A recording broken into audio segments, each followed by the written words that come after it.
am na lu mu wax de daaneleel ma ñëw ci Alioune Tine. allez-y demal. Alioune Tine nee na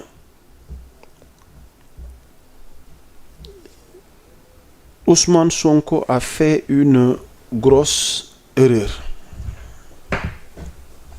Alioune Tine nee na Ousmane Sonko a commis une erreur. Donc il était invité de Tolluwaay sur Seneweb. Alioune Tine, décryptant l'actualité, a soutenu moom jàpp na ne il n'y a pas de divorce entre Ousmane Sonko et le président Diomaye Faye mais nee na un manque d'entente moo am. Le fondateur du think tank d'Afrikajom Center pense que le leader de Pastef a commis une erreur en optant pour la présidence de l'Assemblée nationale. Arona Alioune Tine nee na Ousmane Sonko erreur bi moom li mu jàpp ni erreur la te Sonko def na ko nee na opté gi mu opté maanaam pour jiite Assemblée nationale. Nee na si j'étais proche de lui je ne lui aurais jamais conseillé de prendre la tête de l'hémicycle. Nee na c'est une erreur. Son ambition c'est d'être président de la République. Après son départ de la primature, il aurait dû s'écarter un peu, gérer son parti. Et en 2029, ce sont les Sénégalais qui le porteront à la tête du pays. Alioune Tine nee na soxna tuuti. merci ci illustration bi. nee na bu ma jege woon Ousmane Sonko Arona yaa ngi may dégg. ndax su ma daanalee rek nga décrypte. nee na bu ma jege woon Ousmane Sonko du ma ko digal ni ko demal nga jiite ji pencum ndaw réew mi. erreur la. ambition bëgg-bëggam dafa waroon a doon maanaam ñëpp xam nañ bëgg-bëgg Sonko son ambition mooy jiite réewum Sénégal. n'est-ce pas. kon boobaa dama koy wax ni ko maanaam bi mu paree ca bopp primature bi nekk élément di jëriñ ca primature bi damay pousse sore yëf yi jël recul autant pour moi. et boobaa gis nga 2029. Sénégalais yi ñoo koy dem jëli ji. kenn du ko teefal.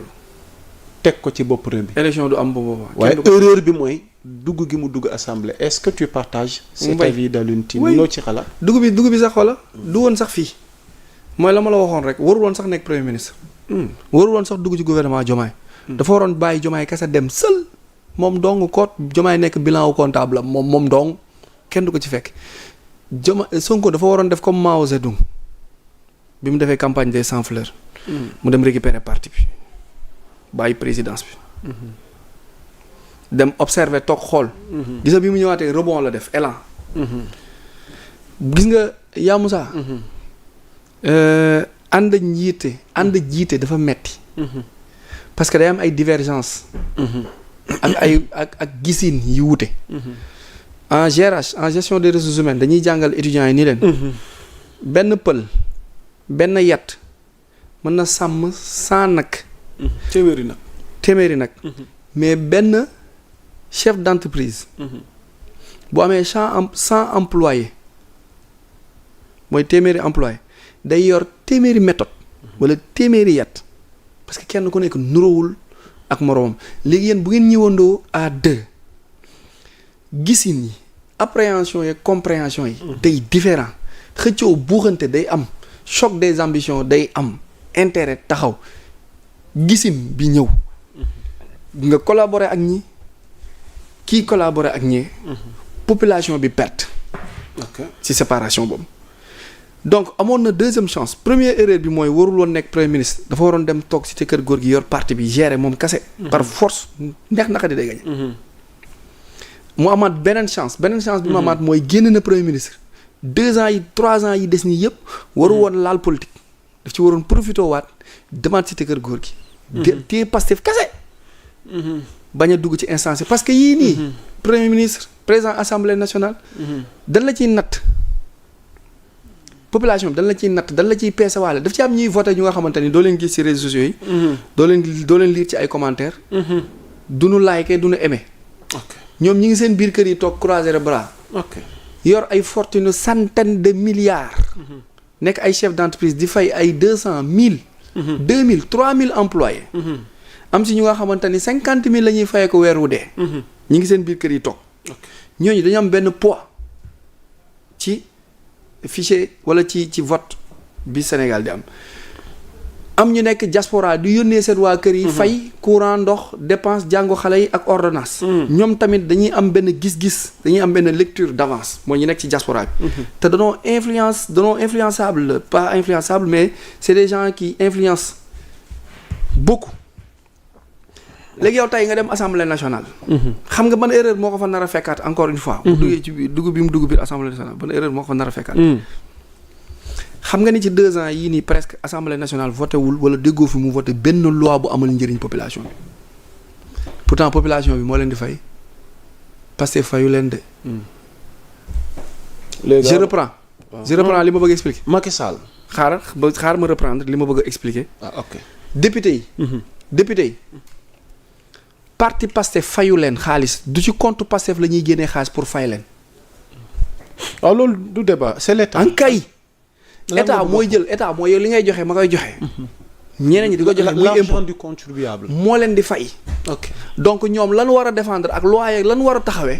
mooy coono ak métit ak souffrance bi population bi di dund. moo waroon nekk ay proposition de loi moo waroon nekk ay loi yu ñuy jéem a voté moo waroon nekk débat bu jar ñuy dóorante dënn. mais mënoo jël intérêt benn nit intérêt benn groupe intérêt benn parti teg ko ci kaw intérêt ñëpp yaa Moussa. ok léegi nag 2 ans yi des bu fekkee assemblée bi dina continuer yeneen 2 ans yi koy dese wala yeneen 3 ans yi koy dese. bu nu voté wul benn proposition wala bu nu deful benn proposition de loi bu nga xamante ni dafa jëm ci accident yi bari yi. dafa jëm ci jàng yi. jëm ci lekk bi jëm ci hôpital yi. ak médecins yi ak ICP yi. jëm ci kër yi. les gens vont se dire que ni bon voilà yow jël nga primature 2 ans. ñu ñëw nga jël assemblée nationale législative bi 2 ans. léegi on fait le cumul. ok les gens vont juger. ok et ils vont juger après avoir jugé ils vont donner leur avis ñoom tamit mënoo leen tere nit ñi mënu leen tere nit ñi joxe seen avis loolu mënut a nekk. Macky Sall dañuy joxe seen xalaat. Macky Sall dafa jóge PM demoon na assemblée wala demoon assemblée nekk président de l'assemblée nationale. wala président de l'assemblée nationale moo jiitu premier ministre mais su ma juumul premier ministre moo jiitu. nekk gi mu nekk président assemblée nationale oui ou non. je pense def na ñaar yëpp xamu parce que assemblée la mujjee. waaw loolu est-ce que tee na ko doon chef de l'État. ensemble lan la def. Macky ak situation yi ak contexte yi. da nga kaa dégg mu xuloo mu teesante. ah ok. donc moo tax man la sànq oui moo tax man la sànq. Sonko dafa teesante. yaa Moussa nga wax ma wax. nga waxaat ma tourné waat waxaat ma wax lu muy tudd lu muy nuyu. ok. déggoo ko ci.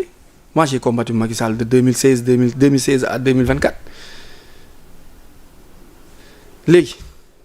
non parce que dama bëggoon rek le fait que ñu koy reprocher ni waroon woon doon président de l'Assemblée nationale dafa waroon dem toog ci ruqam boobaa sénégalais ñooy dem ne ko kaay soxla nañ la ndax boobaa day fekk ni ki fi nekk wane na ses limites. mais bilan yi aussi ça parle. alors qu'est-ce qu'il faut retenir on termine sur ce point parce que. waxtu bilan jege na bi moom laay wax mooy bilan yi. bilan yi ça parle. ok soxna tuuti illustration bi nga ma joxoon ma dugalaale ci question parce que Arona Pastef amatul ministre ci gouvernement bi. defe naa ne loolu ligne parti bi la Ousmane Sonko waxoon na ko.